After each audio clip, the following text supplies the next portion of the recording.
Happy Tuesday, everybody, and welcome to the Rig on Wheels show featuring MVT. I am your host, Kameel E. Gaines, and we have my favorite VP, the one and only Pierson, Robert Pierson of MVT, Mesilla Valley, right? Yeah. We still there? Yeah, it's not changed. We did not do a name change. We didn't do a name change or a job change, right? No, thank God. I mean, do you know something I don't? Now I'm getting nervous. No. Even though I'm a Virgo, we talked about that earlier today. We did talk about that.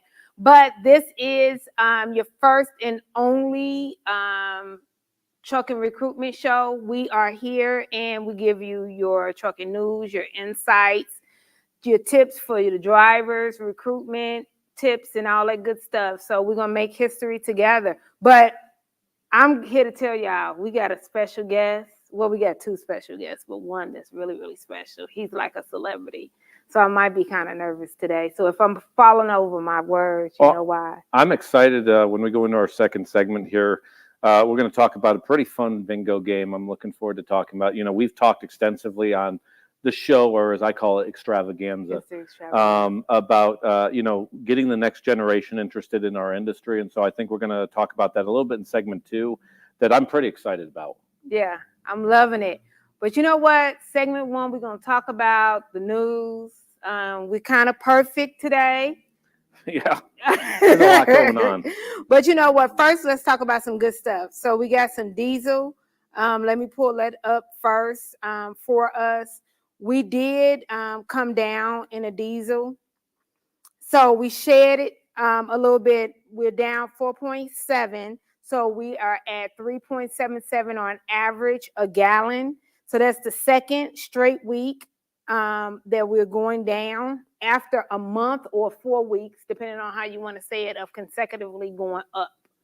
But that is 12.6 cents less than it was last year. Yep. So I always like to talk about that. And I do want to say this, guys. This is something. We have an actual live audience. Oh, we do. Yeah, and it's not just in our heads. Yeah, not this time. Yeah. Because normally it's in our heads. Well, we get some good engagement on YouTube. That's not the same thing, though. No, it's not the same thing. We actually have real people here. Yeah, and that's exciting. Mm-hmm. That's pretty good. A lot of pressure on us at this moment. Mm-hmm. I can feel it. The tension's in the air. Hey, spot market looked better. So, we talked about week 26 and week 27 not really being indicative of what we need to look at between the 4th of July holiday and then we had the hurricane that hit down in Houston. Mm-hmm. Thankfully, not that many people still without power. There are some exceptions I've heard of down there, but at its peak, we had about 3 million people. We now have customers that are coming back online down there, so we're excited about that. Spot market shot up 61% in terms of load volume. The rate did not go up along with it. That's generally going to be a lagging indicator that we'll see the following week as we go into week 29 or 30. We are in that area. I think we're in week 30 according to my morning. Yeah, it should be 30. So week 29, we're up 61%. The previous week, we were down 43%, again, impacted directly by the 4th of July, hurricane, and a few other factors. The rates went down 6 cents a mile in dry van, 1 cent in flatbed, 13 cents in reefer. With that said, I would expect those to go up with that huge increase in just overall volume. The key thing that I'd look for on the dry van side is we're now at about a 5-to-1 ratio of load to truck. That's encouraging. That's kind of that Mendoza line for us in the world of dry van, that if we can stay above that 5.1, you start seeing the rates continuously go up. Our peak this year was about 4 weeks ago at 5.6 to 1. So if we can see that continue on dry van to where at 5 to 1, that's going to be really opportunistic for a lot of folks to make money in the back half of the year. Because the first half of the year has been, let's call it soft. I'll do that. That's the politically correct term. It's been soft. Yes, and I just won't call it what I want to call it. Well, as I point out, for any large carrier, that's where those direct contracts matter. Look, if you're a 5 trucks or less, I'd even say then you should be working towards direct shipper relationships. But when you have 100, 200, 500, you having a high percentage of direct customer freight makes a significant difference on what you're able to do. Because if you rely on the spot market, yes, 2 years ago you were running high at $2.50 a mile. Yeah. But your empty miles start to go up, and you're relying on that to stay high. That's why consistently at MVT, we average about 90% direct customer freight. Ideally, we want to be higher than that, and there is a time and place for a broker load. Yeah. You definitely want to use brokers. There's times where that broker load can get you from point A to point B instead of going empty, because empty miles are a cancer. Even if you're a company driver, if you're on empty miles, that's not a good indicator. Dry van carriers generally going to try to aim for about 10% empty miles. That's where spot market can help with that. You'll have some specialized niches of the industry. If you're moving a Schnabel trailer to set up a windmill someplace, you're probably at almost 50% empty miles. But with that said, as we watch those spot markets, it's an indication, because those direct contracts definitely work off of those spot market rates. So as you negotiate on those direct contract rates, the spot market will indicate how motivated they are to pay full price. But let's be honest, you do not want to handle your trucking business off the spot market. No, generally a clean Not at indicator. all. If you ever go into any carrier, if you're calling us or any other carrier, you should ask, hey, who are your 3 big customers, either on a division or a job? But that recruiter should be able to tell you who the 3 big customers are. Mm-hmm. They might do business with a C.H. Robinson as an example, but if they list C.H. Robinson as one of their 3 big customers, that's not a good sign. That is something that, generally speaking, there's going to be some soft spots in your week. Yeah, absolutely. And drivers need to know that and know the questions to ask. Absolutely. Yep. Because that'll let you know right there. And then that also is when you have carriers, and a lot of times it'll be your smaller carriers, is when they talk about the larger pay, and they try to reel you in or market you when it comes to the larger pay, because it's when the good times are rolling in, or whatever saying I'm trying to say. But that is only for a very, very short period of time. And do you want to bank your career on that? This is for a longevity. It's, you want to be here for a long time, not a short time. Well, and we're in an industry that unfortunately still measures everything on a rate per mile rate. Yeah. When in actuality, your time and your resources are the commodity that matters. It's not on a mileage rate. Over the course of the next 20 years, it will change. It has been changing somewhat over the last 10 years. The key on that I ask any recruiter is, what am I going to make on a per week basis? Because I can tell you, you'll find jobs right now as a company driver that you're making 80 cents a mile, but you may be running 1,600 miles, and you may do a lot of tarping and strapping and chaining. You really need to ask, in a normal week, not my high week, my low week, what can I expect to make per week? Because if you get into the race of, I want to make the most per mile, you may be at the truck stop over the weekend, not because you're on your reset, but you don't have freight, but you can brag to everybody, I'm at 75 cents a mile. Well, you don't have any freight. And as a third-party recruiter, I will let you know that is exactly how we train our recruiters. That is, we're going to say the clean version, because this is a family show and we do have a celebrity in the audience. So, and my Nito might be watching as well. So I only talk clean with him. But what I will say is, cents per mile is wonderful. However, that is not what you want to bank your mortgage, your rent, or your AT&T cell phone on. What you want to talk about is, what is my amount of money that I'm going to be making on average every week? Do not tell me about the high. I need to know what the average pay is going to be. Yep. Because cent per mile, if a recruiter is telling you about, if they lead with a cent per mile, it's only because it's a high cent per mile, and they don't think that you really have a lot of apples on the tree. That's probably not the saying, but you do understand what I'm saying. So they're trying to sell you on that, and I'm really talking to you as a recruiter. That is how it goes. However, if you are talking about the average per week, that's a different story. That is what you want to know, because that is how you pay your rent, your mortgage, the money you sending back home to your old lady. That is what you're actually going to take care of yourself with on the road, not your cent per mile. That is just your bragging rights when you're at the truck stop talking to Peter, John, and Fred. Yep. You have never gone and paid your mortgage with 1,600 miles. No. You've never done that. And the key here is having a long conversation with your recruiter specifically. It's one thing to have a quick 3-minute conversation, but if you are a qualified driver, that first 3 minutes should be, am I getting qualified? Mm-hmm. Do I match your qualifications? And quite frankly, do you match my qualifications as a driver? The other part of that equation, though, and the other part of that 15 minutes, 12 minutes should be spent on, what am I going to see per week? What does my day look like? My week look like? My home time, my equipment? Do I have the resources to be successful in the job? I see it a lot. Nobody ever quits their job because of rate per mile. They quit it because of what they make per week. They do not quit because of rate per mile. No. And so if you're quitting your job because of the rate per mile, you're the exception to the rule. But the majority of people do choose a job based off a rate per mile, which is just a horrible way to look at it. And it's why we see some of the job hopping going on. The companies are guilty of it too. They pass on recruiters quickly. So this is not all on the driver. But the key here is having that longer conversation of, what does my week look like? What do I make? How am I going to spend my time? And it's also acknowledging other decision makers in the process. It could be a spouse, it could be kids, but have a longer discussion there. Rate per mile is about 10th down the list of the questions you should be asking.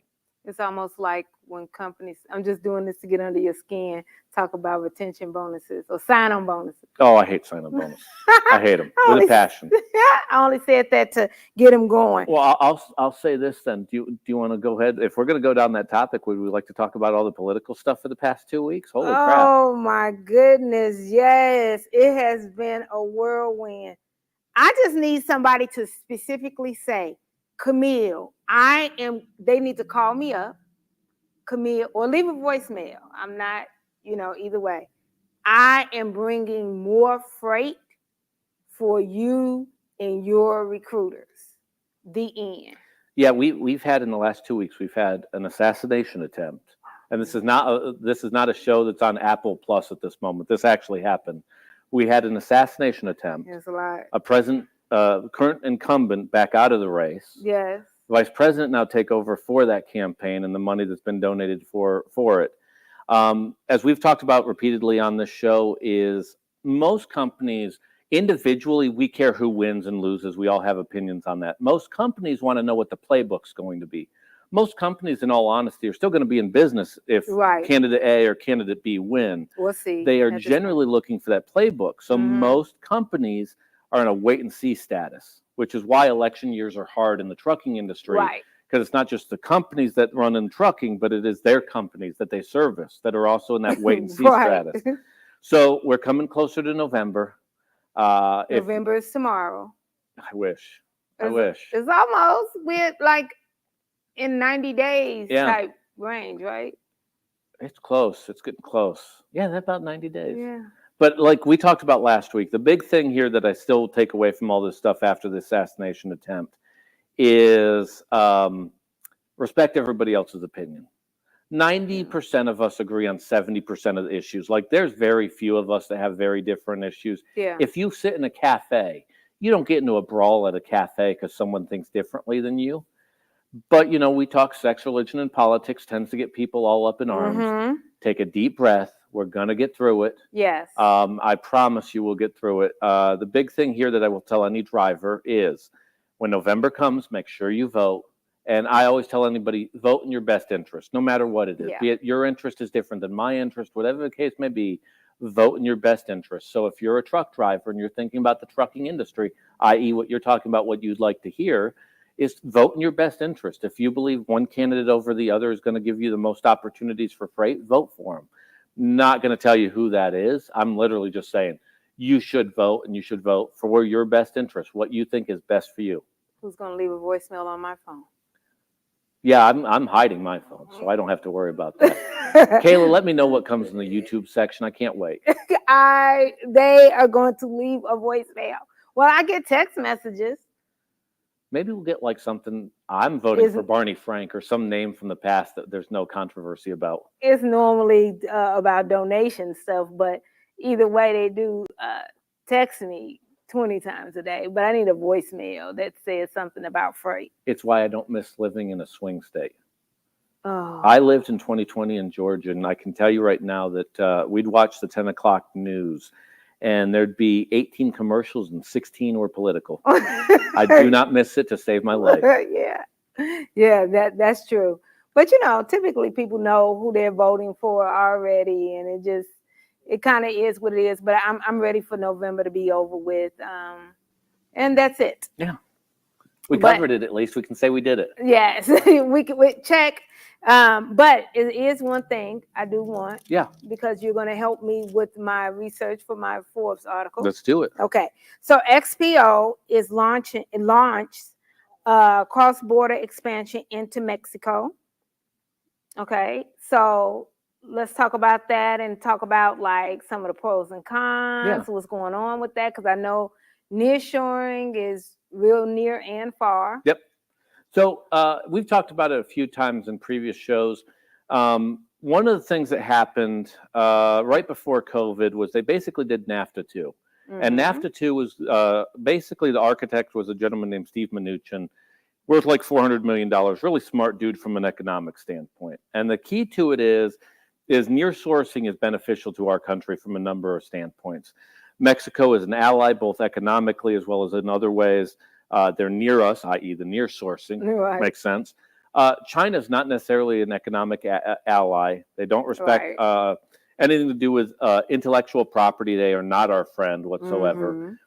They're not bad. They aren't the enemy. But from an economic standpoint, we have a lot more alignment with Mexico. What you're seeing is a lot of what would have been previously produced in China, well, they go over the next 10 years through basically a population issue is going to get moved over to the Mexican side. Now, these plants don't come online overnight. They take about 3 to 4 years to develop. It is not going to happen next week. But over the next decade, what you will see is the freight coming up I-35 that generally got created through NAFTA in the 90s is probably going to double over the next 10 years. And that may be that I may be somewhat conservative on that number. It creates a lot of freight opportunities. The devil's always in the detail. You need to be with a carrier that if you're doing that type of business that has an established footprint in the market. So as an example, we move about 450 to 500 loads a day across Nogales, El Paso. When you say we?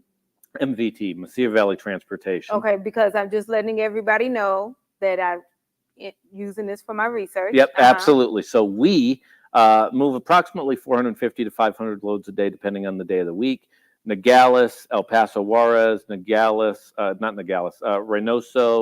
as well as across Nuevo Laredo and Laredo.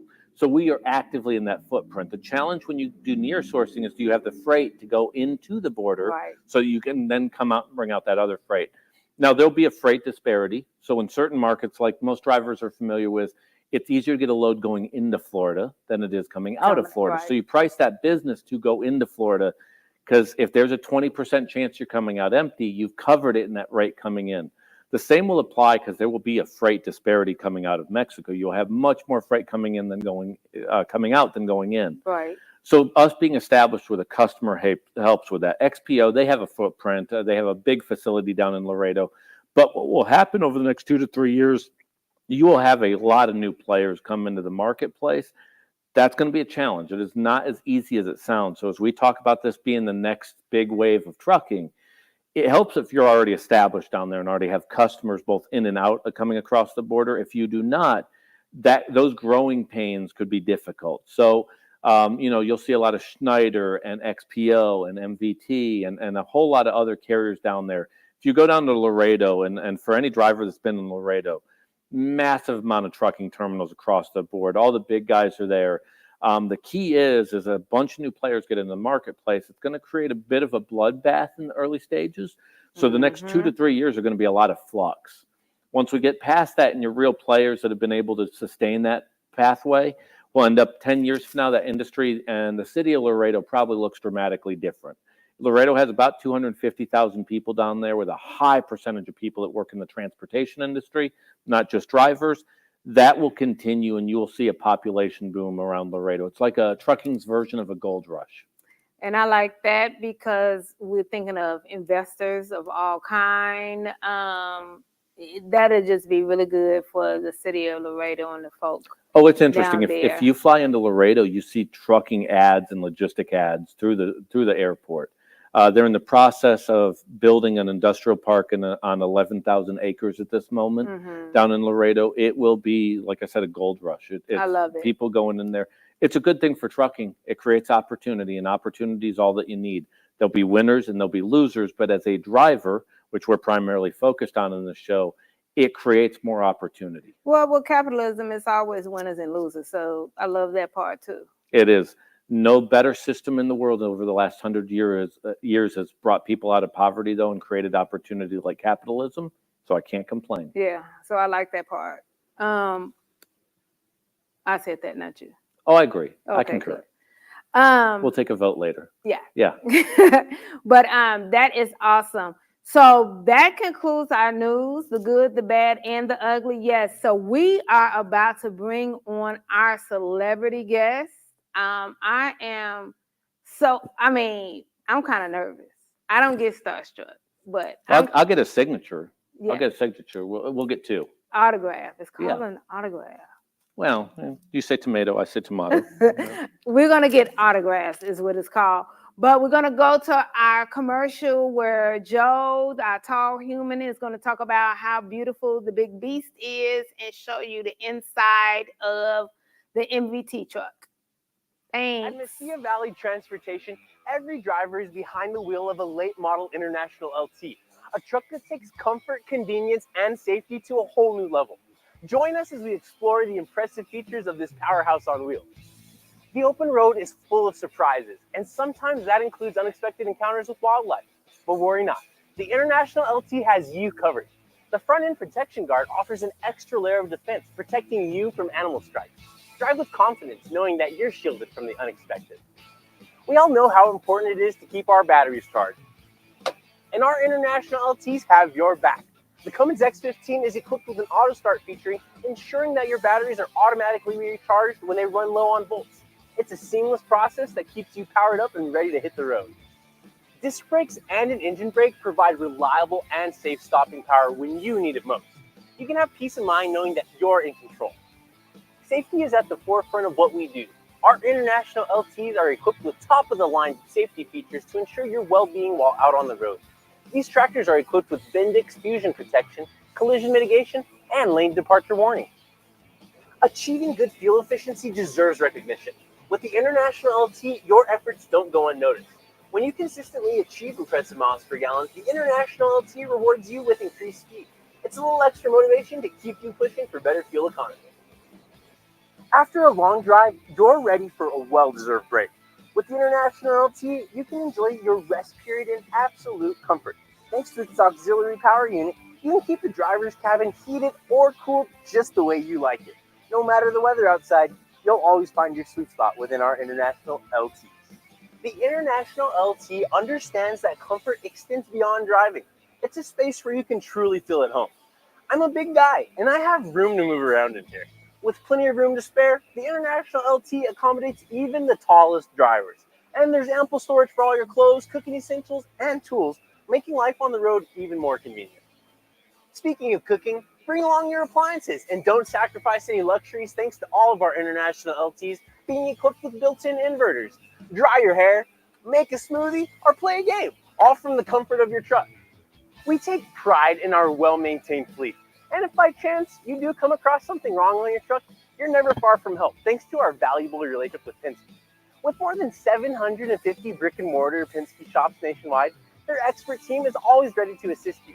From routine maintenance to unexpected repairs, they'll get you taken care of and back on the road in no time. And there you have it. Just a few things about this late model International LT that make MVT the place to be.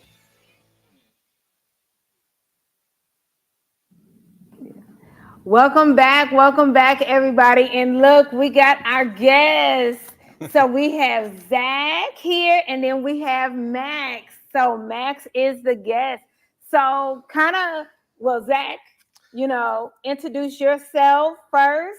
Yeah, so I'm Zach Schuhart. I'm Max's dad. I work for a company called Optimal Dynamics, and Max and I had an idea a couple of years ago to create this game, and we're super excited to talk to you guys about it. Yeah, so Max, here you go.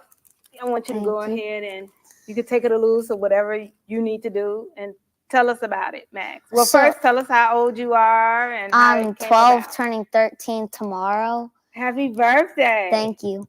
So how we started it is we would be on the highways, and my dad works in supply chain, and we would all go through all the trucks, and I would ask him, what truck is this? What truck is that? And he would tell me like what's inside of it, what's it do. And I loved how like I was learning about it. And then eventually it came to the point where he would ask me like, what kind of truck is this and what kind of truck is that? So then we had an idea to show kids and adults how to work, like show people like how things get on shelves and how hard like the truckers do. And shout out to the truckers all out there working their butts off for us. Oh, I'm not going to get emotional. I'm not crying. It's you, Pierson. Well, hey, let me ask you here, because this is kind of a cool game. Kind of, if you could, somebody that's never seen before, if you were talking to them, how would you describe the game? What are they looking to find? So it's basically basic bingo, 5 horizontally, diagonally, or vertically. So if you like see a drive-in, for instance, you just like mark that off, and just first one to 5 in a row wins. So like if you see one of the trucks you see on the board, you would mark it off. Yeah, so on a long road trip, I could see this being a lot of fun. Yes. You have a drive. We're from El Paso here, even though Kameel doesn't count as Texas, it is. With that said, from El Paso to here is a good 8-hour drive. I could see my kids very easily. I could see my wife and I actually very quickly going, got it, got it, got it. It's a more sophisticated version of I Spy. Yeah. Let me ask you here, when you're on the road and you're looking, what's your favorite to see here? Because you have a lot of options. So what's your favorite? So my favorite to see is the drive-in, because like if you have like 5 in a row and there's a drive-in left, you're guaranteed a drive-in because you see them all the time. And like they carry like really like everything, like toys and things like that. Oh, absolutely. And you got pretty specialized stuff in here too, between animal haulers, car haulers, RGNs, bobtail, and a number of other things, including police cars. That, of course, we would call that smoky. With that said, though, a lot of various options in there. Let me ask you, tell me about what you think of the trucking industry. You're fortunate. You have a family that's in the industry. What do you like about our industry? And just kind of share a little bit on your thoughts of where we're at as an industry. Yeah, so I really like how like I get to learn how things get on the shelves and like toys get on there. And yeah, I really like that, because like if we didn't have those things, we like wouldn't be able to have like things on our shelves, and I love to learn about that. Yeah, life would be very different. One out of 6 workers in this country works in the transportation industry in some form or fashion. We have about 3.1 million people that have a CDL, about 3.5, and about 2.1 that are in our neck of the woods, Class 8 trucks, full tractor trailer. Definitely a big percentage. In how many states at this point? It's the #1 job in the state. Is it 23, I believe? Yeah, I think it's 23 or 20. Yeah, 23, it's a lot where it's like the #1 23, profession. I'm excited about the game. I think it's important to talk to the next generation about our 100%. industry. Yeah. We talk about, jobs and the challenges for people as they get out of school and they go into their first career. I grew up in a time when the guidance counselor told every student just across the board, got to go to school, got to go to school, got to go to school. Definitely respect somebody for going to school. It's a challenge. I'm not downplaying the importance of that. With that said, in the world of trucking, it is a good job. It's a respectable job, and it's a job our country depends solely on. Without those people on the road, we are in serious trouble in this country. And so the more we can talk about it, and it doesn't even have to be being a lobbyist for the industry. It could just be having an open dialogue about it. So I'm really excited about this. I'm taking this, by the way, just so absolutely. You're welcome to it. Coming back. So, but this is a cool game. Let me ask you, as you've done this, are there any things in the pipeline here as far as expanding on this? Because this is kind of a cool concept. Yeah, so there's so many trucks out there. Like we can only put so many, like the main parts, but like there's so many trucks that we want to show like kids like now specific trucks, like what kind of trucks go, like what food goes in this one, if it's like frozen or anything like that. We want to show them that. And since there's so many trucks, hopefully we'll make another one of these. Yeah, and I'll put them on the spot. So we were actually talking about additional equipment types. Do you remember the ones that we were talking about that we were going to put on there? One starts with an M. The Moffett truck. The Moffett truck, and that's the one with the crane on the back. And and then there's the Well, it starts with a C. Conestoga? Conestoga, and then it's basically a flatbed, but it has a tarp over Yep. it. Yeah, it's a cool concept. I love the concept. I'm excited about it here. How can people get this? Yeah, so we have a website, and it's called supplychainmingo.com. Yeah. And you can get it there, and it comes in packs of 3s, red, blue, and green, and it's $22. That's not bad at all. Especially, look, on an 8-hour road trip where you may be bored out of your mind going through West Texas, $22 for some peace and quiet in the car, I'd pay probably about 3 times that, to be honest with you. Right. Then being able to buy it in bulk, because thinking about the fact that when we talk about adults, and I know you talk about school, but when we have recruiters or others that work within the transportation industry, people that come into the industry in marketing, Yep. right? And they don't know anything about the trucking industry, that is a very huge learning curve. So many people, just the back, if I could see this Yeah, right of quick, course. Max, just the back of this, obviously people know what drive-in is and a police car, but they don't know anything else literally on here other than drive-in and a police car. I can't think of, maybe the dump truck. Mhm. That would be it. Other than that, those are the only ones that anybody would actually know. So that would be very helpful for companies to order that. It doesn't matter what size you are. You know, I'll bring up from a safety perspective too. Mm. I tell any 4-wheeler on the road, you need to be conscientious about the 18-wheelers on the road. Mm-hmm. They're bigger than you. You got folks going down the road with 80,000 pounds. I'd rather have kids and, quite frankly, adults, if I'm honest about it, be paying attention to where they're at on the road. We talk a lot about the professional driver's responsibility to be conscientious of the 4-wheelers on the road, but it's an overall population. Anything that draws attention to the trucks on the road, I'm also a fan of here, just purely from a safety standpoint. Yeah. Absolutely. Mhm. Yeah, and I think it's just to get even the younger generation educated into how complex and fragile the supply chain is. Yeah. You know, we go to Target, we go to the grocery store, and we expect the lettuce to be there, and expect our toys to be on the shelves. And ultimately it gets there, by in large part a driver driving those goods to the store, whether it be from the port to the distribution center to the store. But just giving some perspective into how that happens is, I think, a really cool thing for the younger generation to understand. Well, and it's one of the things, and we'll talk a little bit about your background in the Yeah. industry as well.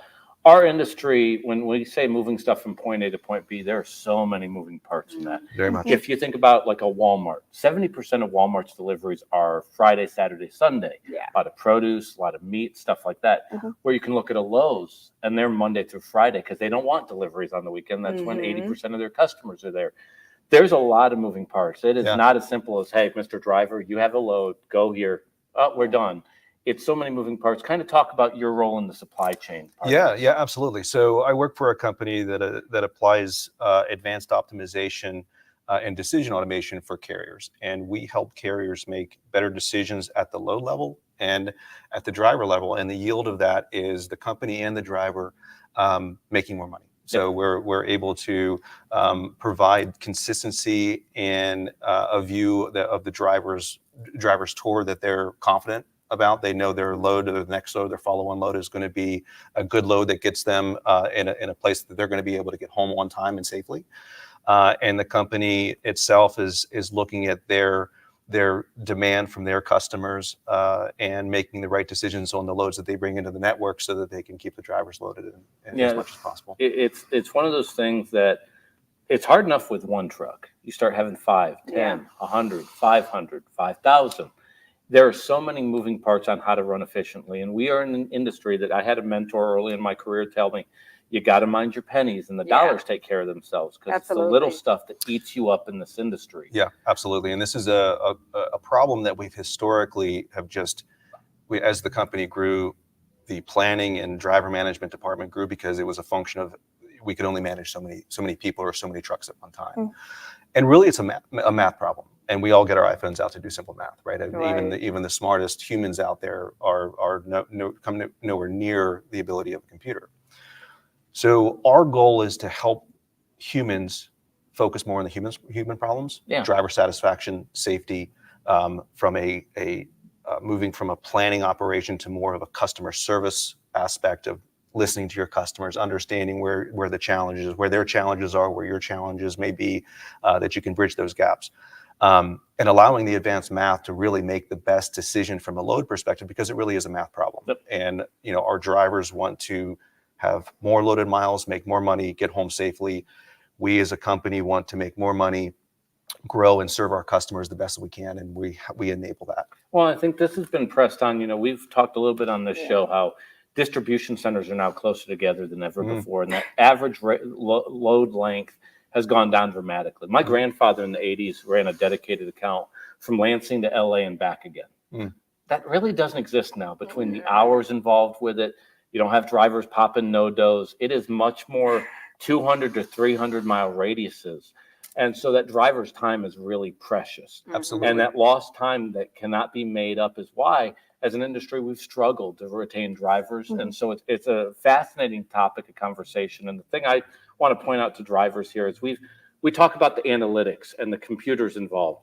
The driver still becomes even more important in that scenario. 100%. Matching a good driver with a good load that leads to the next good load for the good driver sounds really simple, but it's not something that we can do just on a calculator. It's literally complex. Yeah, and I think hard constraints from drivers came from them not trusting the company's ability to get them home on time and keep their loaded miles up. And I think when you have drivers saying, "Hey, I'll never go to this area," those decisions kind of remain in the company because the driver said that, and we kind of plan around that.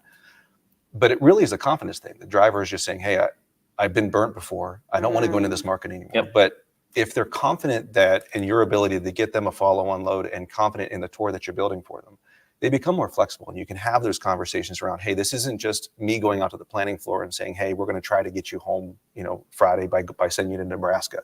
It's like, "No, we actually have a load set, and here's the load sequence that's going to get you home."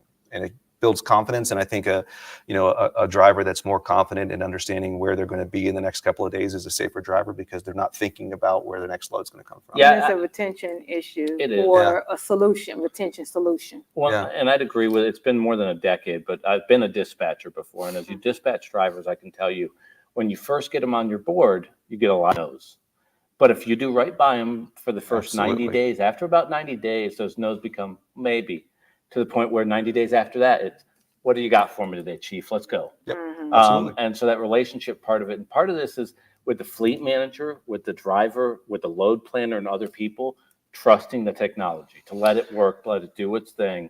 We use at MVT, we use about 140 different analytics that technically go into this, and they're weighted. Not all analytics count the same way.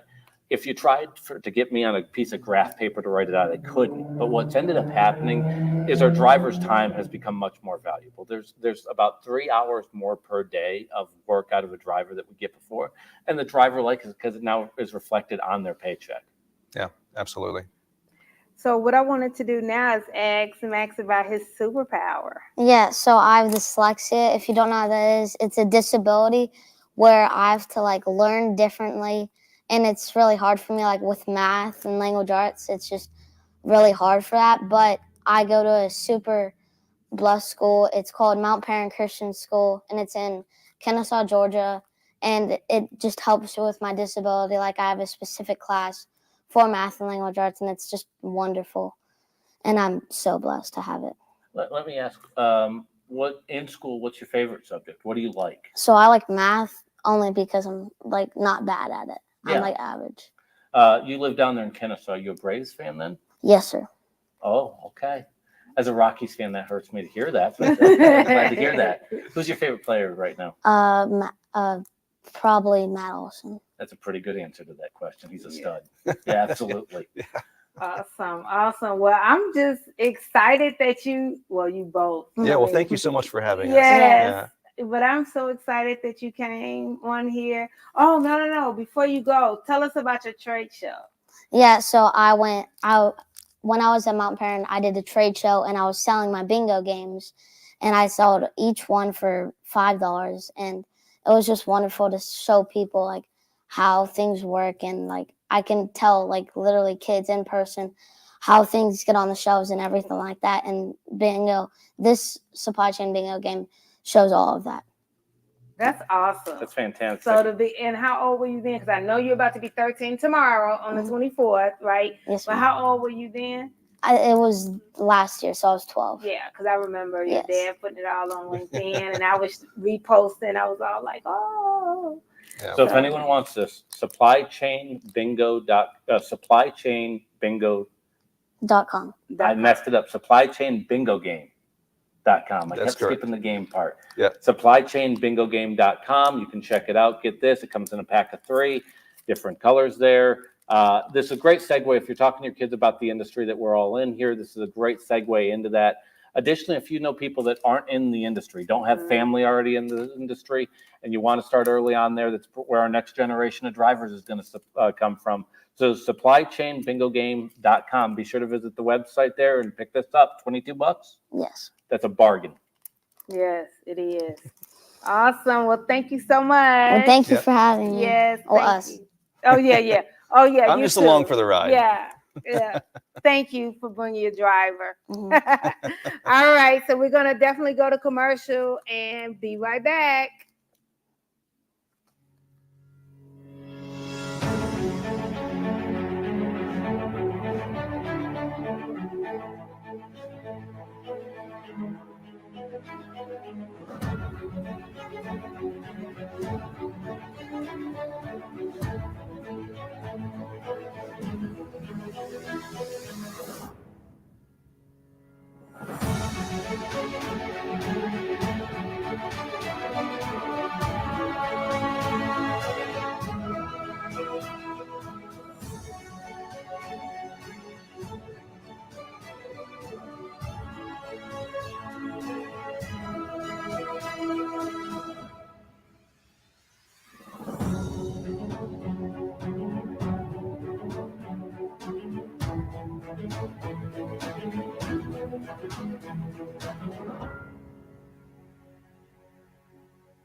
My name is Stacy Morton, and my position is OTR driver, and I've been with the company for 8 months. I enjoy being with part of the family because good miles, nice people, they listen to the drivers. The pay is excellent here at MVT. The home time is very good. You get to go home anytime you want. The dispatchers are really nice. They listen to the drivers, whatever you want. They will do their best to give you what you need. And the equipment is good, and safety is excellent. Yeah, they're fast, and the roadside is good. They listen to you, and they get the job fixed in a timely manner. Yeah, I would recommend other drivers to come to MVT because this is a good place to work, and you get excellent home time and everything that you need here.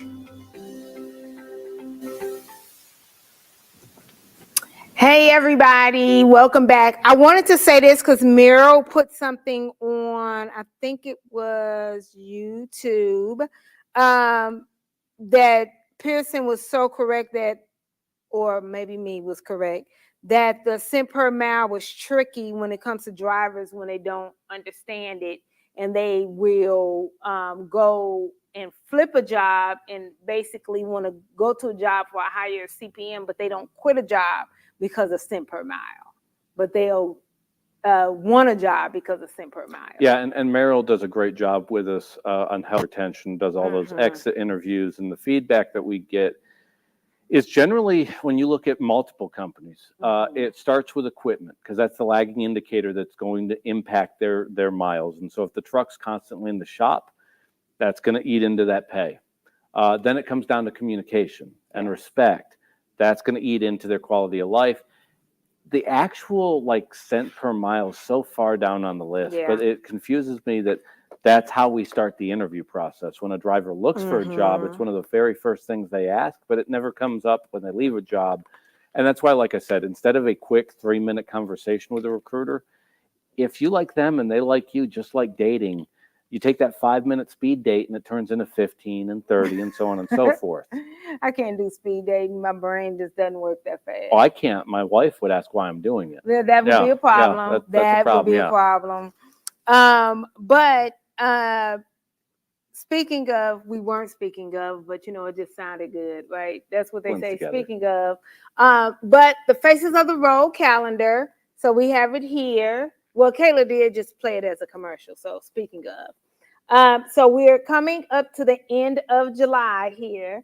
But this was 4th of July was the theme for this month. So as you see, and I borrowed theirs here at the BCB Live studio. And you see they use it very well. They write on it a lot.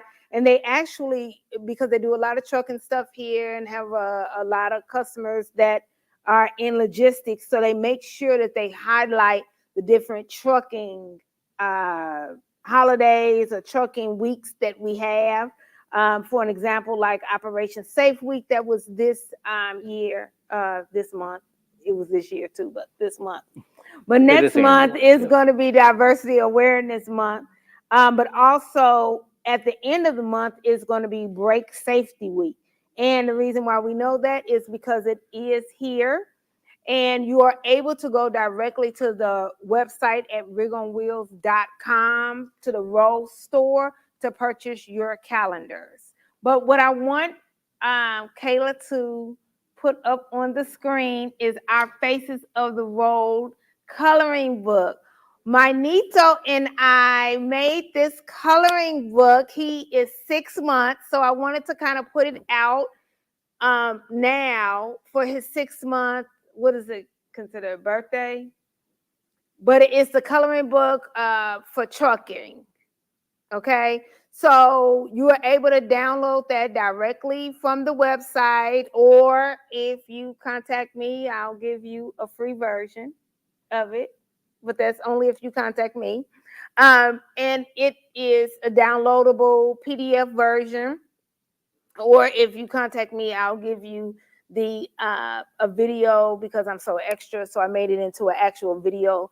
Don't tell anybody. But it will have the coloring book where you all will be able to color as a family and passages talking about each page of the coloring book as well.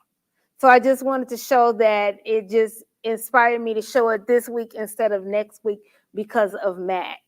So he inspired me to show you my Nito's my grandson's coloring book. He turned 6 months this month on the 11th. I would point out that I can attest it's okay to color outside the lines. It is. I color okay. outside the line.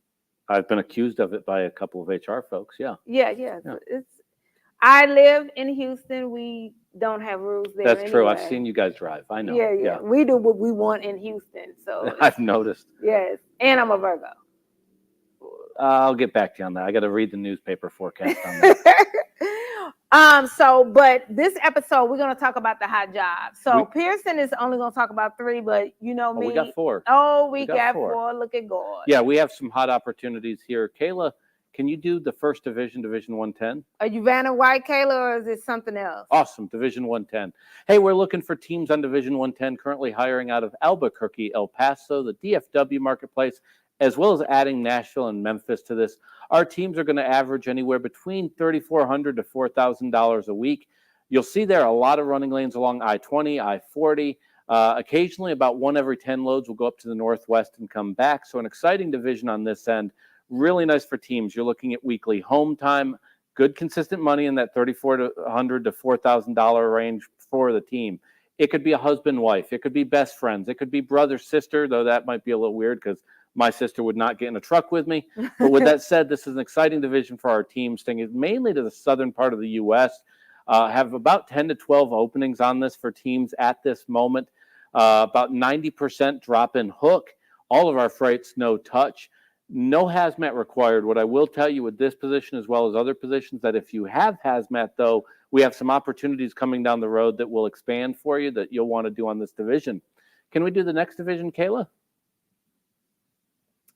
Looking for drivers. It's what we call our triangle division. If you live out of the El Paso or Las Cruces marketplace, you're going to come out of El Paso towards either Laredo, San Antonio, or Houston, or DFW, and then you'll head up to the Colorado Front Range into the Denver, Colorado Front Range area, and then southbound into El Paso, home every 4.5 days.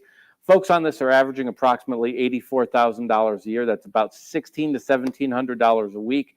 Vast majority is drop and hook. And this is one of the things I'll point to, that I like an engineered lane better than a dedicated account. A lot of times with dedicated accounts, as we've talked about previously, if you don't like the customer, that's the job. So if you go on to XYZ Trucking and you get onto a dedicated account and go, I hate this customer, that is 100% of the job. You hate the job. With this, we rely on 18 different customers that make up this particular engineered lane. So if you don't like one of them, we definitely want to take care of that. But you have 17 other customers that go into this. Generally running Anheuser-Busch coming out of Denver. You'll see a lot of IKEA, Starbucks, Lowe's, as well as a number of other customers, but does make up about 40% of the freight on this account. Very consistent weekly home time. Like I said, you can take about 4.5 days to do these runs. So the predictability week in and week out is there, that you can predict what your pay is going to be and when you're going to be home. It is nice calling a family member and specifically saying, I will be home on Thursday, and knowing that the freight's set up for you to be home on Thursday. That would be Division 300. Kayla? My favorite division, this is the Texas Regional 329. This is where we're sticking primarily to East Texas, as well as the Panhandle, Southern Oklahoma, Southwest Louisiana. And we have some team runs that go out to El Paso and then back into the running area. Actively have openings for about 20 drivers out of Houston, DFW, San Antonio, and Laredo. Popular division, we have 5 people hired this week for it. We had 5 last week. I need to fill out probably about 20 openings on this particular division at this moment. A lot of drop and hook. You're going to see about 90% drop and hook. It's all going to be no touch. Again, a lot of IKEA, Container Store, Starbucks, Home Depot. Pay ranges anywhere between $1,200 to $1,800, and that's based off of experience level. So we will take drivers with 6 months. They're going to be closer to that $1,200 range. Once you hit a year of experience, we pay you in a different bracket, and you're going to average about $1,800 a week. The thing I will point out with this division that's unique that I like is, God forbid, if something ever happens at home, or a life event, or your kid at the last minute said, hey, I have a parent-teacher conference I forgot to tell you about. You're never more than a day from the house. You're in a comfortable running area. You're never more than a day from the house. And you're going to be running a lot of that Texas Triangle, DFW, San Antonio, Houston, over and over again, which is great running area. And like I said, with about 90% drop and hook, you're going to be able to get those miles despite the shorter length of haul. And for teams, that's actually higher. We have about 5 teams on this. I could use about 5 more. Teams tend to do very well, averaging about $3,800 to $4,000 a week as a team. And let's look at the 4th area. It's been a while since we looked at the market in Nashville, but this is an exciting one for us. We have Division 400, actively hiring out of Nashville, Memphis. We need 5 folks on this particular division. We go out of the Tennessee area, Tennessee Valley, up into our version of the Northeast. When I say our version of the Northeast, we are doing no New York City. We aren't doing New England. We're doing upstate New York, Ithaca, Bingham, Albany, Carlisle, Pennsylvania, as an example, and coming right back down into that area. Weekly home time. These drivers make anywhere between $90,000 to $100,000 a year. There's a cool productivity bonus on this too. So up to 10,000 miles. Once you hit 10,000 miles, if you have no tickets, no accidents, we're going to retroactively go back and pay you an extra 2 cents on all your miles. If you hit 12,000 miles for the week, which 70% of our drivers do that, if they hit 12,000 miles for the month, I should say, if you're doing 12,000 miles for the week, I need to see what your truck's governed at. But if you do 12,000 miles for the month, we go back and retroactively pay an extra 5 cents on all your miles. Very popular division, really good pay. Need Memphis-based drivers or Nashville-based drivers for Division 400. And before you say it, I'm good with that, Kayla. I appreciate it. Before you say it, we do have a dedicated account coming. You'll have to tune into this show to get more details on it. What I can share with you, it will be starting September 28th. It'll be out of the Columbus, Ohio area. It's going to be daily home time. It's going to be no-touch opportunities with a customer that we already have long-established relationships with. So they will want to be tuning into the show so they can be the first to know about that. Most likely we'll do orientations about 2 weeks before that. So middle of September, I hope people are watching because it's going to go quick. We're going to have about 32 openings. So it will go quick. It will go quick. That will go quick. Yep. Do you want to tell everybody how they can apply for these wonderful jobs? Give us a call. They are literally right now waiting by the phone, 281-968-3100, 281-968-3100, or go directly to the website at rigonwheels.com and click on the driver app, and you can complete that, and they will give you a call within 24 hours for a fully completed application. With that said, we talked about a lot of these opportunities. We have about 18 other divisions that we realistically can talk to you about. Additionally, Rig on Wheels works with about 40 other clients. So if you didn't get a market that we talked about that you live in, so if you live in Kansas City or in Los Angeles or Atlanta, call the Rig on Wheels folks, talk to Nimmer and everybody else over there in the team, and they'll be happy to talk to you about those. Additionally, you might not be a fit for MVT, or we might not be a fit for you. That's the advantage of talking to Rig on Wheels, is they can work out, hey, who's going to be your best place to go to work for? I hope that you're going to be my next coworker. But with that said, Rig on Wheels' job here in this relationship is to make sure that you're going to the right place at the right time. Absolutely. And that is definitely what our job is. And if your goal is to go to MVT, we'll definitely try to set up a plan so you can get there. So if you're not the right fit now, the plan is to make you the right fit at a later date. So we'll definitely get you a plan to get there. So with that being said, Kayla, what we want you to do is play the commercial with the handsome Carlos so we can see about winning us a car. Mi nombre es Carlos Vázquez. Tengo trabajando 3 años aproximadamente y somos B1 y andamos en territorio de Estados Unidos. Lo que me gusta de MVT es que tiene buenos viajes, buenos camiones y muy buenas millas.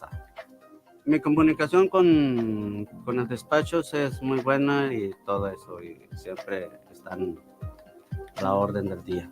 ¿Qué pienso del equipo de los camiones? Pues que están muy bien y les dan sus mantenimientos, sus PO y todo lo demás, alineación y balanceo, todo, cambio de llantas y excelente servicio. La compañía cada trimestre regala un auto para los operadores. Me motiva pues a crecer más como persona y pues, para dar el 100, como dicen, para la compañía. Welcome back. So we are going to talk about how you can win a car once you become Pierson's colleague. Yeah, it's one of the things that we do that's unique in this industry. In an industry that averages about 6.5 miles a gallon, we average about 9.5. It is not luck. There's a few factors that we do both from a technology standpoint and maintaining the equipment. The biggest culprit in that, though, has to be driver behavioral patterns on the road. Our drivers are what make that difference. So what we do is we want to reward the people that reward us. Now, we do have an MPG bonus for a larger percentage, ranging anywhere between a penny up to 4 cents per mile once you get up 9 miles per gallon. About half our fleet does that on a routine basis. And so it's something we're excited about doing. With that said, we also want a reward that goes above and beyond. So every quarter at a driver appreciation event held at one of our terminals, we give a brand new car to whoever has the best MPG in the fleet. It's a very tight competition. We have a lot of drivers going for it.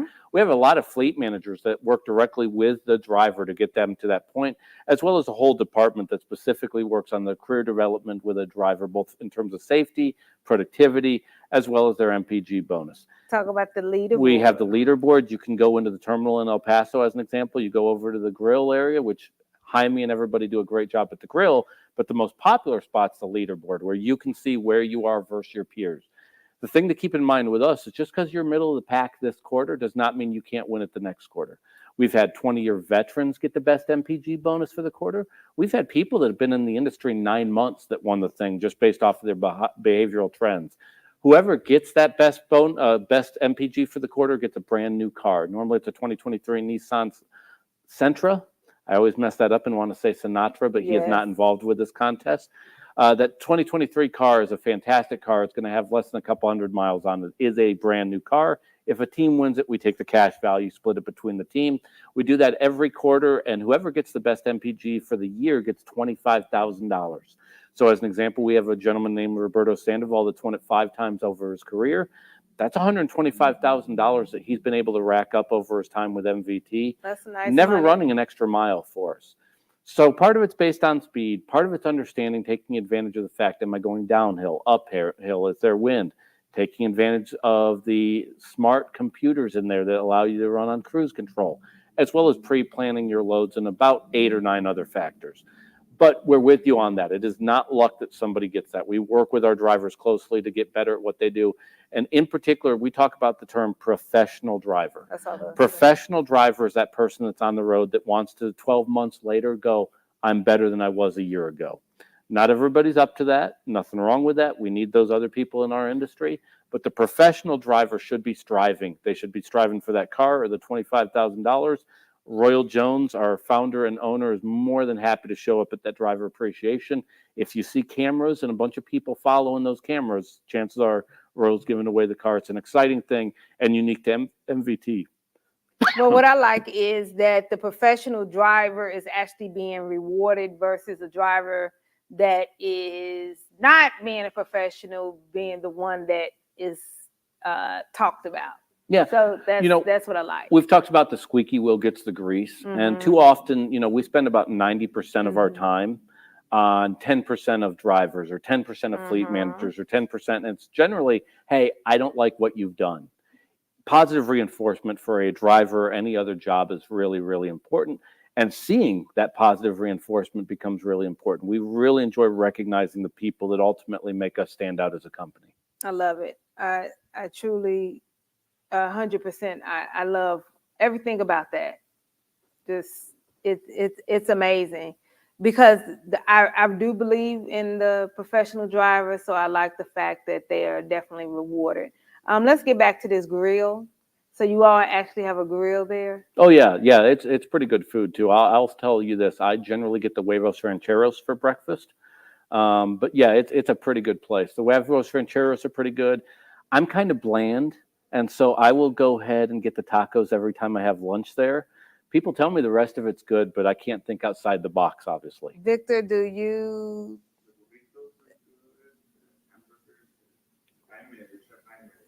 Okay, so the only thing that I can provide Deborah is some coffee. She gets coffee. You win some, you lose some. Yeah, she get coffee. Yeah, Jaime does a really good job, and I can tell you the staff there at the grill is excited when we do orientation, the drivers physically go down to the grill because that's where their lunch is going to be, and they get very excited to see a good-sized orientation class come into it. They're legitimately excited to serve the driver. Well, I learned how to make coffee. Baby steps. Yeah, baby steps.